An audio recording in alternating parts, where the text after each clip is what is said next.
Hi everyone, Mercedes here with Chic Critiques in Atlanta. My question is for you, Jamie. You have a bright soul as is, and you bring joy to everyone around you. It's contagious. But with your character in this film, Joe, he's kind of searching for that joy-filled life or that meaning of life. And I just wanted to know, what are some things that you do daily to stay joy-filled and to stay in the present moment? Well, here lately, I mean, with the pandemic, it's been family. I mean, it's like, we didn't know what this was going to be, but however many months ago, like all 18 of us, my family, my extended family, hunkered down in one household. And what's interesting about my family, they're all comedic as well. They all sing, they all do music and such. So we just been sort of like energizing each other, and it's been a good thing. And so what what what I what I'm blessed to be able to do is to have an opportunity to do something different. When this opportunity came along, it's just like, I'm a rookie at this. I'm literally a rookie in animation. So that gave me, for lack of a better word, my spark of something that to look forward to try to go be great with great people and things like that. So every day I just look at like I said, glass half full, knowing that we are going through such challenging times. I think it is my responsibility to keep that light on, keep that funny light on, keep smiles on people's faces, because it's needed. And when you feel like that's your calling, it's it does something to you. It makes you want to get out there and do your thing. Well, how about this? It's 100% on Rotten Tomatoes. So boom, black and excellence. Because I always say, it's not good enough just to be black. You got to be great. Coming from a living color, where this was my experience. I didn't even expect. Look, my boss was Keenan Ivory Wayans, black man, black family. It was 1,000 Wayans. It was 1,000 of those guys. But it was black, and we didn't apologize, and we did our thing. So I never really thought about it. And then the Jamie Foxx show, never really thought about it. But now look at Black Panther and all these great things. And so now Pixar, this is wonderful. It's something we can celebrate in the biggest way. And on Christmas, of all times, an opportunity for us during the crazy pandemic, which we've all been affected, to be able to sit at home and watch something spectacular from Pixar and Disney, which what's amazing? It gives you that magical feeling. I don't know if anybody ever been to California Big Adventure, but when you get on that thing and it takes you up and you're sort of flying Oh all yeah, over the Soren. world, and you hear that music and they're giving you the smell. That's what they do. I smell it. I smell it. That's what I is that I smell it. And then just look at my story alone. A young black kid from Terrell, Texas, population 12,000 people. But my grandmother, Estelle Talley, my grandfather, Mark Talley, made sure I studied classical piano. I said, why, Granny? Why I got to do classical piano? Because it'll take you on the other side of the tracks. I said, oh, you want me to play for white people? She said, no, silly. It's going to take you on the metaphoric tracks all over the world. So I had people that were, no matter where I landed, they were in my corner. My teachers, black and white. Miss Reeves used to give me time at the end of my class when I was in the third grade to do jokes for the kids on Friday.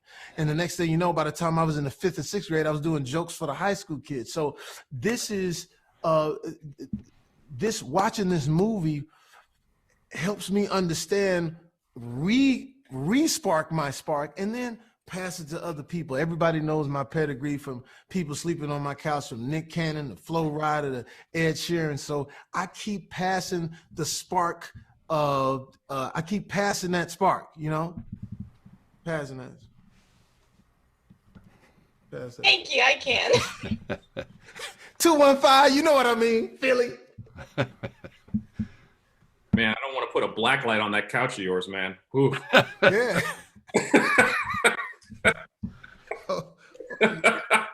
Oh, we sanitize daily. Well, I think for me, it's the idea that you already have a pretty fantastic life, and sometimes that's hard to see. Sometimes that's not something that we want to acknowledge because we're looking for something better.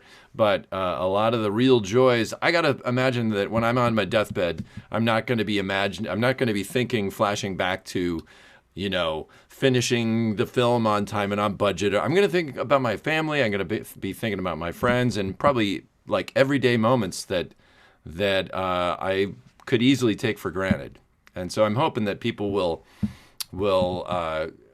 have a gratitude for what they have. As a parent also, I mean, really good films, good family films kind of make me look at and reassess my own relationships to my children. And that's like a best case scenario.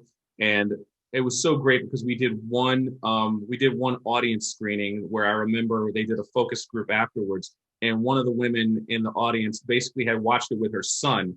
And she said that she basically explained to us the conversation she'd been having with her son about what he should be majoring in when he went to college. And watching this film made her want to like have more of a conversation with him and opened her up a little bit more to him taking a few different paths. So I guess for me, it's just, I hope it makes us not just appreciate our families, but just talk to them a little bit more and kind of see a little bit more of their humanity, when we look at one another. Because I don't know about you, but like our families have a way of driving us up the wall like few other people can.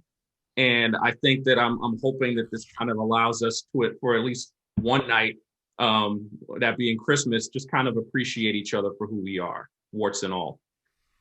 And I have an extensive background when it comes to jazz.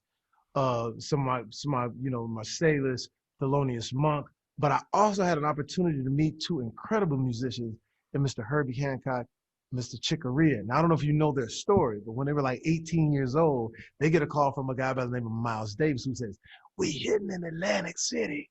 And what happened was that Miles Davis had just fired his whole group, called these young kids and say, "Come up and play." And they get there, no rehearsals or anything. Here's the sheet music, and the rest is history. And they went on to be some of our most prolific jazz musicians ever. Also, Popsicle Toes, Michael Franks, which as young black musicians, as we was coming up, we was like, you just do this dude right here, Michael Franks.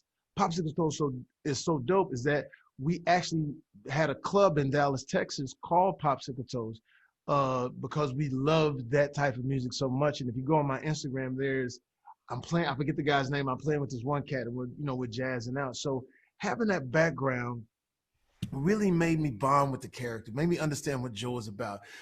Jazz lives in the DNA of all of our music because it's improvisational. So that's what we all do. Even if you're hip hop, it's improvisational. It's not something that you can actually sort of teach. It's a feeling. So that being said, Joe's character, when he loses himself and gets into that zone, we've all been there. We've all been in those sessions where you catch a lick, you catch a vibe, and you play it for 25 minutes. If you look at even Beyonce, look at any Parliament record, that was just a vibe. The album the maxi single would be 18 minutes long because they were just in that zone. So having that, like I said, that DNA, and then being with Kemp and Pete, cultivating it to where everything made sense and became animation. Because I remember when I first came in to read, I was doing facial expressions and all this, and they were like, "Jamie, we don't see you.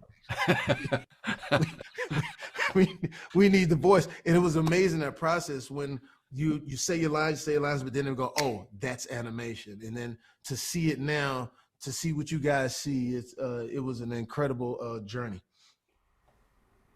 Yeah, cool. My all-time favorite pianist is Earl Father Hines. He's like considered the first, modern jazz musician, pianist rather. Oscar Peterson is great.